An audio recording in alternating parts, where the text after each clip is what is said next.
নমস্কার, SK online YouTube চ্যানেলে তোমাদের প্রত্যেককে স্বাগত। রাজ্যের দমকলে নতুন নিয়োগ। 2026 একটি গুরুত্বপূর্ণ নিয়োগ, যেটা দীর্ঘ কয়েক বছর থেকে নিয়োগ প্রক্রিয়া বন্ধ হয়ে আছে।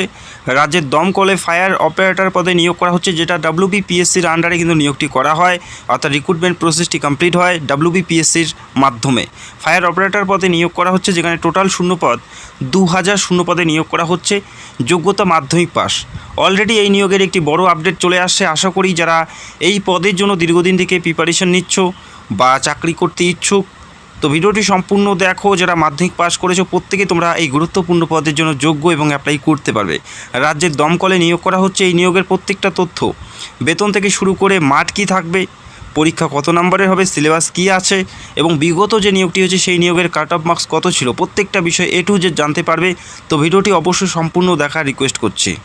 আশা করি ইতিমধ্যে তোমরা প্রায় প্রত্যেকে এই সপ্তাহের কর্মসংস্থান পেপারটি দেখেছো, যেখানে পরিষ্কার উল্লেখ করা হচ্ছে 4 লক্ষ শূন্য পদে রাজ্যে নিয়োগ করা হচ্ছে। এই 4 লক্ষ শূন্য পদ পুলিশে থাকবে, শিক্ষকে থাকবে, ক্লার্ক, গ্রুপ ডি, পঞ্চায়েত, পৌরসভা, সমবায় ব্যাংক, মিসলেনিয়াস, WBCS সহ সরকারি দপ্তরে মোট 4 লক্ষ শূন্য পদ রাজ্যে পূরণ করা হচ্ছে। তার মধ্যে যে ভ্যাকেন্সিস নিয়ে কথা বলছি, অত্যন্ত গুরুত্বপূর্ণ একটি ভ্যাকেন্সি, সেটা হচ্ছে ফায়ার অপারেটর। ফায়ার অপারেটর পদে নিয়োগ করা হচ্ছে। 2000টি শূন্যপদের কথা উল্লেখ করা হচ্ছে। তবে এই শূন্যপদ আরও বেড়ে যাওয়ার কিন্তু সম্ভাবনা আছে, যেহেতু দীর্ঘদিন থেকে এই নিয়োগটি বন্ধ আছে। এবং এখানে যোগ্যতা মাধ্যমিক পাস এবং বয়স 18 থেকে 32 বলা হয়েছে। তবে আগের নিয়োগে আমরা দেখেছি 18 থেকে 27, তবে 5 বছর প্রত্যেকটা রিক্রুটমেন্টের ক্ষেত্রে ছাড় দেওয়া হচ্ছে। সেক্ষেত্রে 18 থেকে 32 বছর বয়সী যারা জেনারেল প্রার্থী প্রত্যেকে আবেদন করতে পারো। পাশাপাশি SC ST OBC তাদের আলাদা করে কিন্তু ছাড় থাকবে 5 বছর এবং 3 বছর।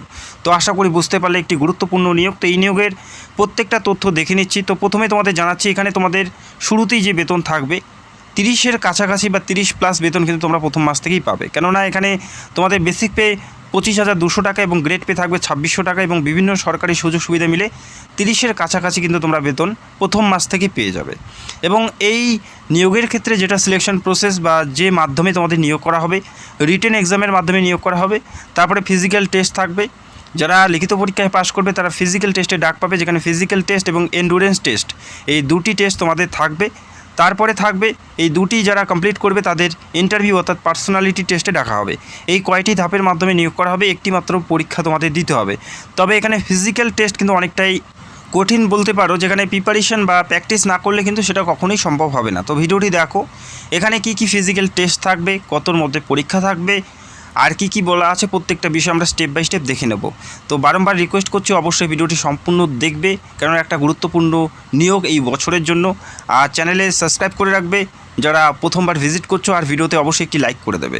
এরপরে দেখো এখানে পরীক্ষা সেন্টার দেখো, রাজ্যের প্রত্যেকটা জেলাতেই তোমরা পরীক্ষা সেন্টার পাবে, যেমন কলকাতা নর্থ সাউথ, এরপরে বারুইপুর, ডায়মন্ড হারবার, ব্যারাকপুর, বারাসাত, কৃষ্ণনগর, হাওড়া, চুঁচুড়া, বর্ধমান, আসানসোল, পুরুলিয়া, রায়গঞ্জ থেকে শুরু করে জলপাইগুড়ি, আলিপুরদুয়ার, কোচবিহার, শিলিগুড়ি, কালিম্পং, দার্জিলিং, পাশাপাশি মেদিনীপুর, তমলুক, ঝাড়গ্রাম, বাঁকুড়া, বহরমপুর, মালদা, বালুরঘাট, প্রত্যেকটা জেলাতেই তোমরা পরীক্ষা সেন্টার পাবে। আশা করি পরীক্ষা সেন্টার নিয়ে কিন্তু কারো কোনোই সমস্যা হওয়ার কথা নয়। আর এখানে অ্যাপ্লাই করার জন্য যেটা শিক্ষাগত যোগ্যতা মিনিমাম যেটা থাকতে হবে, সেটা হচ্ছে মাধ্যমিক পাস। মাধ্যমিকের বাইরে আর কোনো ধরনের শিক্ষাগত যোগ্যতার প্রয়োজন নেই। মাধ্যমিক অথবা মাধ্যমিকের সমতুল্য যে কোনো শিক্ষাগত যোগ্যতায় আবেদন করতে পারো। যে কোনো সরকারি প্রতিষ্ঠান থেকে তোমরা মাধ্যমিক পাস করলেই তোমরা এখানে প্রত্যেকে এলিজিবল এবং অ্যাপ্লাই করতে পারো। এরপরে তোমাদের জানাচ্ছি যে এখানে অ্যাপ্লাই করার জন্য তোমাদের হাইট, ওয়েট বা চেস্ট কি বলা আছে। দেখো এখানে যেটা তোমাদের থাকতে হবে, হাইট যেটা মিনিমাম উচ্চতা তোমাদের থাকতে হবে সেটা দেখে নাও।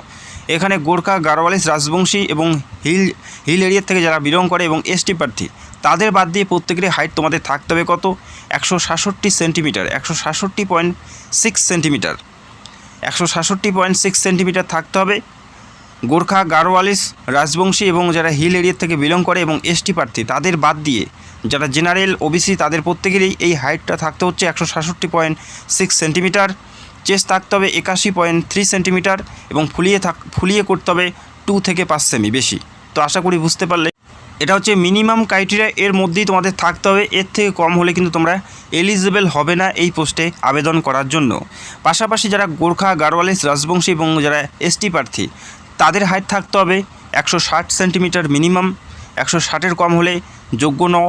160 সেন্টিমিটার মিনিমাম হাইট থাকতে হবে এবং চেস্ট থাকতে হবে 81.3 সেন্টিমিটার নর্মালি এবং ফুলিয়ে 2 থেকে 5 সেমি বেশি করতে হবে। এটা হচ্ছে তোমাদের ফিজিক্যাল মেজারমেন্ট টেস্ট। এরপরে দেখে নিচ্ছি ফিজিক্যাল এফিসিয়েন্সি টেস্ট এবং এন্ডুরেন্স টেস্ট কী বলা আছে। তো ভিডিওটি অবশ্যই দেখো, এই বিষয়গুলো তোমাদের জানা অত্যন্ত জরুরি যারা তোমরা অ্যাপ্লাই করতে চাও। এখানে দেখো, এখানে 6টি টোটাল টেস্ট উল্লেখ করা আছে। এই 6টির মধ্যে যে কোনো 4টিতে তোমাদের অবশ্যই কোয়ালিফাই করতেই হবে। এখানে 6টি টেস্ট উল্লেখ করা আছে, এই 6টির মধ্যে যে কোনো 4টিতে অবশ্যই তোমাদের কোয়ালিফাই করতে হবে। 4টির কম কোয়ালিফাই করলে কিন্তু তোমরা আর পরবর্তী লেভেলের জন্য এলিজিবল হবে না। তো দেখে নাও কী কী টেস্ট আছে। এখানে দেখো, প্রথমেই আছে 1000 মিটার রান উইথিন 5 মিনিট, অর্থাৎ 5 মিনিটে 1000 মিটার রান কিন্তু তোমাদের সম্পন্ন করতে হবে 5 মিনিটে। এটা হচ্ছে 1 নাম্বার। এরপরে লেদার ক্লাইম্বিং উইথিন 20 সেকেন্ড, অর্থাৎ মহির সাহায্যে 20 সেকেন্ডে একটি নির্দিষ্ট উচ্চতা তোমাদের উঠতে হবে। এরপরে দেখো, lifting and carrying of sandbag ওয়েটিং 60.5 kg continuously for minimum 50 metres. তো এখানে দেখো অপশান সি যেটা রয়েছে, এখানে পরিষ্কার উল্লেখ করা আছে যে তোমাদের 63.5 কেজি ওজন কাঁধে নিয়ে বা পিঠেতে নিয়ে 50 মিটার তোমাদের অতিক্রম করতে হবে কন্টিনিউয়াসলি, যেখানে তোমরা দাঁড়াতে পারবে না। এটা কিন্তু তোমাদের টেস্ট থাকবে। 63.5 কেজি বহন করতে হবে 50 মিটার, যেখানে কন্টিনিউয়াসলি, ওখানে দাঁড়ানো যাবে না, দাঁড়ালেই কিন্তু ডিসকোয়ালিফাই হয়ে যাবে। এরপরে দেখো, run up 3 stories of standard staircase within 1 minute, অর্থাৎ 1 মিনিটে তোমাদের 3 তলা বিশিষ্ট, অর্থাৎ 3 তলা বিশিষ্ট 3 ফ্লোর বিশিষ্ট সিঁড়ির মাধ্যমে তোমাদের দৌড়ে অতিক্রম করতে হবে। এখানে কিন্তু সেটাই উল্লেখ করা আছে, 1 মিনিটে তোমাদের দৌড়ে সিঁড়ির মাধ্যমে 3টি ফ্লোর কিন্তু অতিক্রম করার দক্ষতা থাকতে হবে। এরপরে দেখো, এরপরে বলা আছে rope climbing using only hand within 60 second, অর্থাৎ দড়ির মাধ্যমে শুধুমাত্র হাতের সাহায্যে তোমাদের 60 সেকেন্ডে একটি নির্দিষ্ট উচ্চতা তোমাদের উঠতে হবে। এরপরে থাকবে হাই জাম্প, যেটা থাকছে 1.22 মিটার। এই কয়টি টেস্ট কিন্তু অনেকটাই ক্রিটিক্যাল, প্র্যাকটিস না করলে অবশ্যই সম্ভব নয়। তো অবশ্যই এখান থেকে 4টা কিন্তু তোমাদের কোয়ালিফাই করতে হবে। এরপর আমাদের জানাচ্ছি পরীক্ষার বিষয়বস্তুগুলো, কোন সিলেবাস এবং কতর মধ্যে পরীক্ষা হবে সেটা দেখে নিচ্ছি। তো ভিডিওতে একটি লাইক করবে এবং তোমরা কোন জেলা থেকে ভিডিও দেখছো অবশ্যই কমেন্ট করে জানাবে। দেখো, পরীক্ষার ক্ষেত্রে ফায়ার অপারেটর পদের ক্ষেত্রে যেটা পরীক্ষা তোমাদের দিতে হবে, 80-র মধ্যে একটি পরীক্ষা থাকবে 80, যেখানে সময় থাকবে 1 ঘন্টা।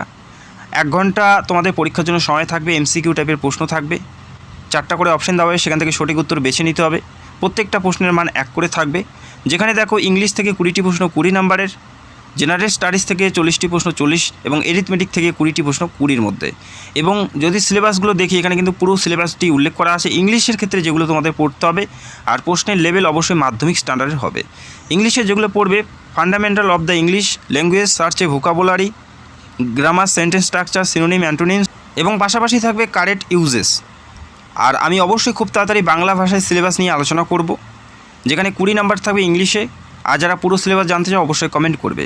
জিকে জিএস থেকে যে সমস্ত বিষয়ের উপর প্রশ্ন হবে, matter of the everyday observation including everyday science, current events and problem with special reference to India and elementary knowledge of the Indian history and geography, এই সমস্ত বিষয়ের উপর প্রশ্ন থাকবে। এরিথমেটিক থেকে যেগুলো থাকবে, SCM, LCM, ratio, interest, loss, profit, area, percentage, time and distance, এই সমস্ত বিষয়ের উপর তোমাদের প্রশ্নগুলো থাকবে। তো আশা করি বুঝতে পারলে 80-র মধ্যে কিন্তু তোমাদের পরীক্ষা থাকবে। তো যারা পরীক্ষার পুরো সিলেবাস জানতে চাও বাংলা ভাষায়, আমি খুব তাড়াতাড়ি ভিডিও করে তোমাদের জানাবো। তো যারা এই পদের জন্য যোগ্য, যারা অ্যাপ্লাই করতে চাও অবশ্যই তোমরা কমেন্ট করবে। এবং বিগত যে নিয়োগটি হয়েছে সেই নিয়োগের যদি কাটআপগুলো দেখি, তোমরা দেখতে পাচ্ছ on screen UR, SC, ST, OBC, OBC B, OBC A, প্রত্যেকটা ক্যাটাগরির কাটআপগুলো তোমরা দেখতে পাচ্ছ। তো বুঝতেই পারছো কম্পিটিশন লেভেল অনেকটাই হাই ছিল, এই বছরের ক্ষেত্রে অনেকটাই হাই থাকবে। তো যথেষ্ট ভালো প্রিপারেশন নিয়ে তোমাদের পরীক্ষায় বসতে হবে। একটি গুরুত্বপূর্ণ ভ্যাকেন্সি, যেখানে 3000-এর কাছাকাছি কিন্তু শূন্যপদ থাকছে। তোমরা দেখতেই পেলে আপডেটগুলো শেয়ার করলাম। তো চ্যানেলটাকে সাবস্ক্রাইব করে রাখবে, আর যদি তোমাদের কোনো প্রশ্ন থাকে অবশ্যই কমেন্ট করতে পারো। তো ভিডিওটি দেখার জন্য অসংখ্য ধন্যবাদ। Thank you so much.